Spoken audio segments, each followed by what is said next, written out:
Rome, night. In a dimly lit room on the Aventine, a man folds his letters by lantern light. Lucius Annaeus Seneca. He speaks a line that cuts through the ages. Life is not short. We waste much of it. Tonight we follow one of his nights, his thoughts on time, anger, calm, and the courage to face death. His tense life between palace pomp and philosophy's hard truth. And we end with small practical exercises we can use today. Born around 4 BC in Corduba, Hispania, Seneca rose in Rome, saw the reigns of Caligula and Claudius, was exiled to Corsica, later returned and became tutor and advisor to the young Nero. His wealth and nearness to power were always debated. In AD 65, he was accused in the Pisonian affair and ordered to die by his own hand. He opened his veins. When pain lingered, he tried poison and a steam bath. Composed to the end, as Tacitus recounts. When the palace noise fell silent, Seneca withdrew to his study and wrote of crimes against time. On the shortness of life, his claim is clear. Time is not scarce. We scatter it. Our days are busy yet empty. Our minds, rented out to other people's agendas. We do not fall behind when we are old. We fall behind while we live. The remedy is simple. Buy back your time. Choose deliberately. Clear space for thought and philosophy. Do less and do it deeply. Read less and read deeply. Live with care. At night, the house grows still. Seneca rehearses a habit from On Anger, an end-of-day reckoning. Before the lights go out, he stages an inner trial. He calls his words and deeds to account. What he avoided, where he rushed, where he surrendered to anger. The questions are plain. Where today did I hurry? Where did I give in to anger? Where did I speak when I should have kept silent? He corrects himself, forgives himself, and makes a promise for tomorrow. Anger, he says, burns more within than without. Events do not ignite us, our judgments do. The good news, you can delay anger's first strike. When a trigger appears, pause, count, walk, delay speaking, ask, will this feel the same an hour from now, tomorrow? Choose reason over rush and take back your freedom. On the tranquility of the mind, he offers a cadence for calm. Step back from aimless motion without fleeing the world. Hold a flexible balance between careful work and contemplative solitude. Serve in the city, breathe outside the city, move, and be still, in rhythm. In the moral letters, he writes of facing death with courage. Practice death not to frighten yourself, but to clarify life. Each day ask, if today were my last, what would I do differently? It is not escape. It is not escape. It is a lens that sharpens decisions. The body is mortal. The spirit can be lifted by effort. To think on death is an invitation to live today fully.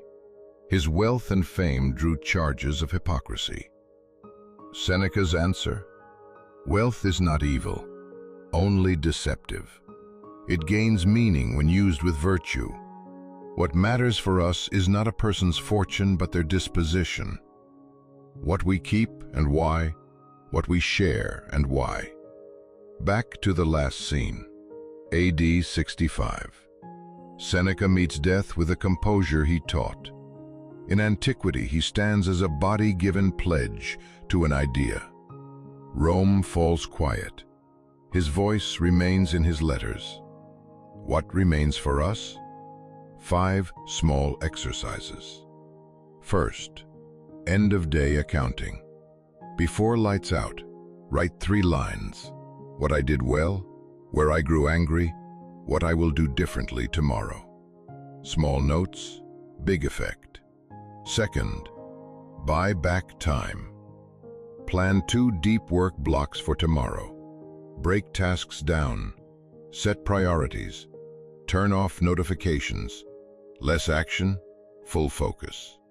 Third, Delayed anger. When roused, stop, count, walk. Say, not now. Take 10 breaths, then speak. Fourth, a rhythm of calm. Once a week, a solitary walk and a short writing session. Step back, then return to serve. Feel the balance. Fifth, a memento mori card in your wallet. If today were my last, what would I do? Glance at it daily and simplify your choices. Seneca's call is hard but clear. Stop wasting time, delay anger, find a steady rhythm, and clarify life by looking at death, because it is not life that is short, it is our attention. Where attention flows, life grows. Algiers, noon. A hard sun over a sea that explains nothing. Camus begins under such light and writes the sentence that cracks philosophy's calm. There is but one truly serious philosophical problem: suicide. Not a cry of despair, but a call to wakefulness. What stance keeps a person lucid and alive? Camus names 3: revolt, freedom, passion. If no script is given, we do not yield. We write with acts, not fantasies. To Oran, in The Plague, Dr. Rieu holds to his task when outcomes are unsure.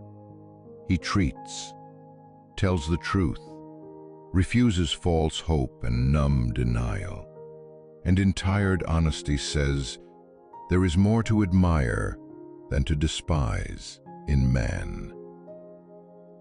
That sentence turns Seneca's serenity into brotherhood, inner discipline into a civic ethic.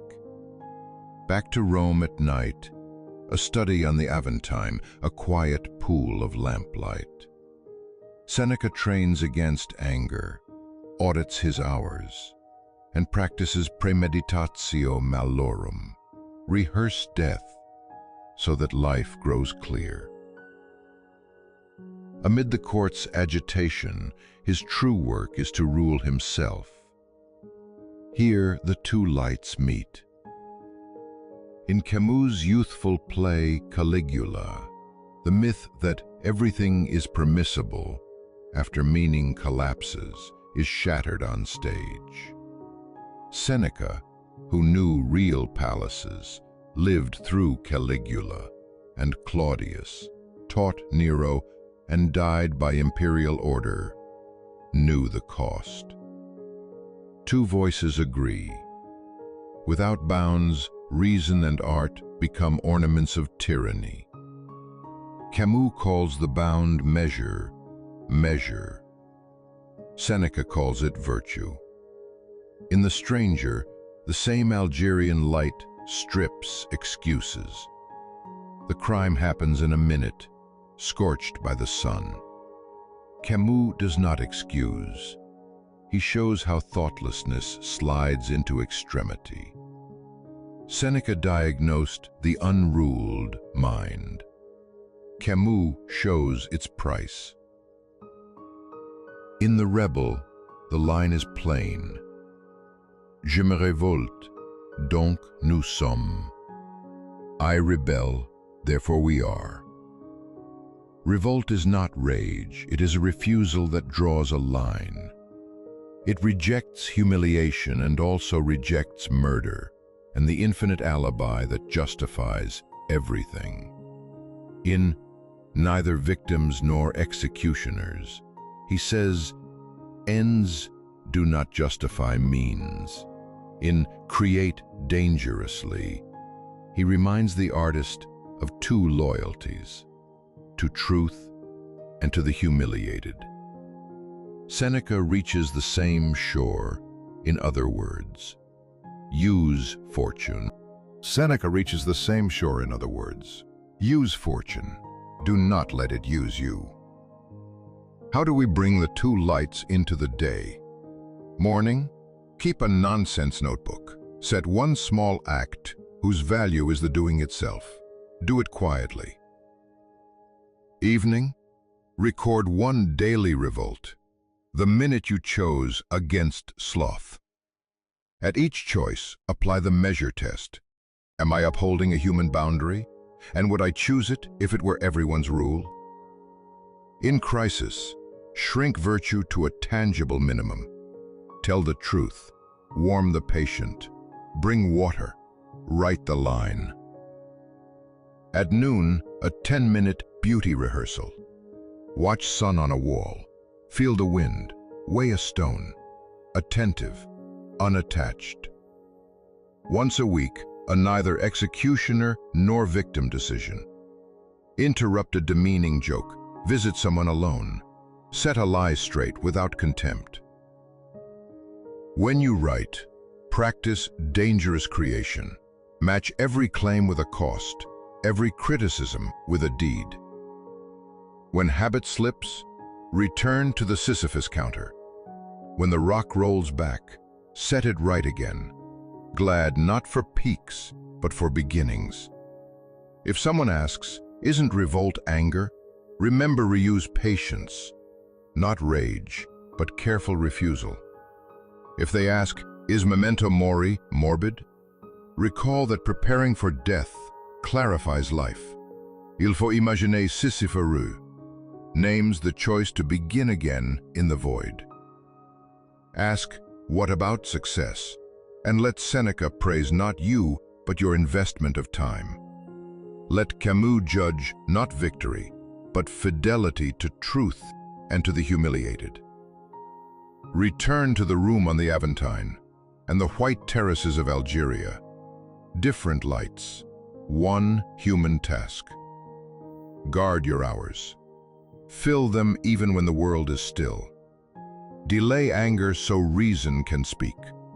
Choose measure though outcomes are unsure. Rehearse death so life comes clear.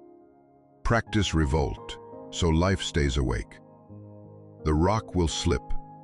The palace will intrude. The sea will keep its silence. But where attention runs, life grows. And where attention ebbs, revolt keeps the heart from sleep. To live between the two lights is not flight or madness. It is the simple, necessary, dignified work of being human. If a spark has caught, take your notebook on your walk and write.